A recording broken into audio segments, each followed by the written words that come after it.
Innalhamdalillah nahmaduhu wa nasta'inuhu wa nastaghfiruh wa na'udzu billahi min shururi anfusina wa min sayyiati a'malina may yahdihillahu fala mudilla lahu wa may yudlil fala hadiyalah.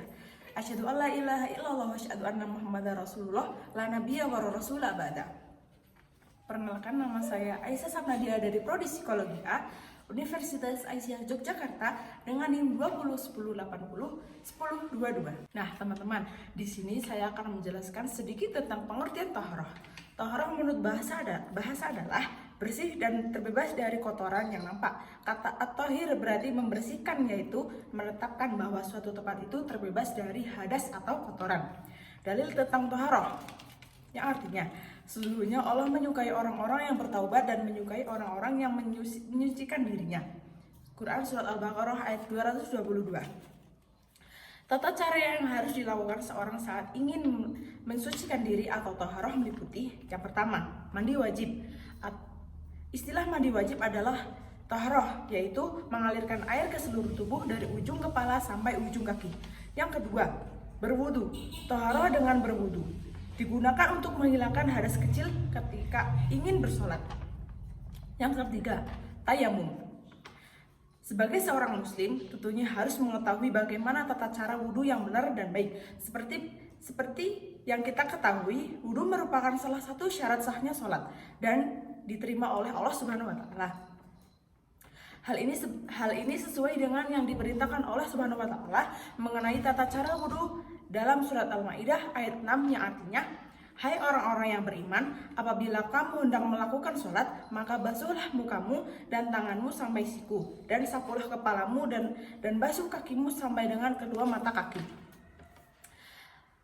Selain terdapat pada salah satu ayat Al-Quran, hadis dari Bukhari, Muslim atau Daud dan Tirmidzi juga menjelaskan pentingnya untuk berwudu, di mana Rasulullah SAW bersabda yang artinya, Allah tidak menerima sholat salah seorang di antara kamu sampai ia berwudu. Nah, kita mau masuk poin yang berikutnya, yaitu adalah tata cara wudu yang benar sesuai sunnah. Yang pertama, niat wudu. Tentunya sebelum berwudu kamu diharuskan untuk berniat terlebih dahulu. Niat dalam berwudu ini diartikan sebagai kesungguhan hati untuk berwudu karena melaksanakan perintah Allah Subhanahu wa Ta'ala dan mengikuti ajaran Rasulullah SAW. Dalam hadis riwayat Bukhari pun pernah berkata, Rasulullah SAW menerapkan bahwa segala perbuatan tergantung kepada niatnya dan seseorang akan mendapatkan balasan menurut apa yang diniatkannya. Nawaitul wudu'a li rabbil hadasil afghari fardalillahi ta'ala. Artinya, saya niat berwudu untuk menghilangkan hadas kecil fardu karena Allah. Yang kedua, membaca basmalah. Setelah melakukan niat dengan kesungguhan hati, kemudian bacalah basmalah. Membaca basmalah ini dilakukan sambil mencuci kedua telapak tangan sebanyak 3 kali hingga ke sela-sela jari. Namun bila lupa untuk membaca basmalah, maka wudhu yang kamu lakukan tetap sah. Yang ketiga, berkumur-kumur.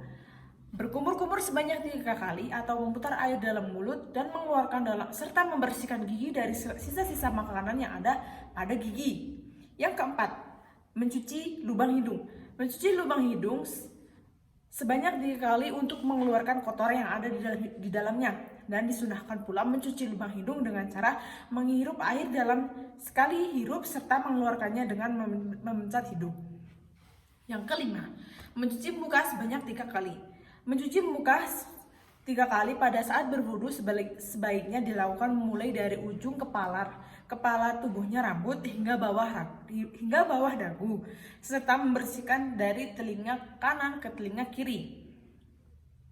Yang keenam, mencuci kedua belah tangan hingga siku. Setelah mencuci muka, kemudian cucilah kedua belah tangan hingga siku sebanyak 3 kali.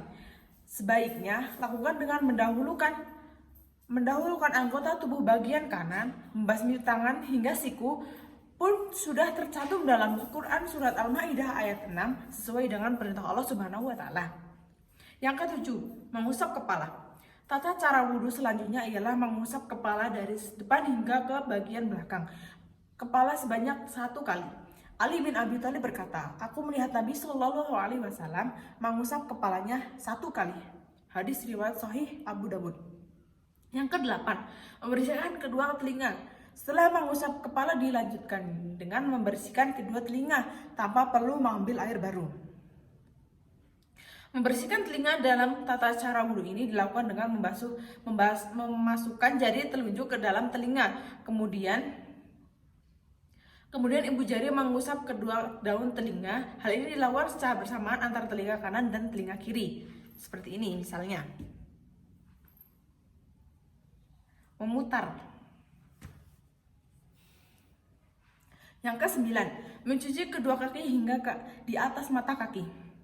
Tata cara wudhu selanjutnya yang benar sesuai dengan sunnah ialah membasuh kedua kaki hingga di atas mata kaki. Hal ini dilakukan sebanyak 3 kali dan dimulai dari kaki bagian kanan terlebih dahulu.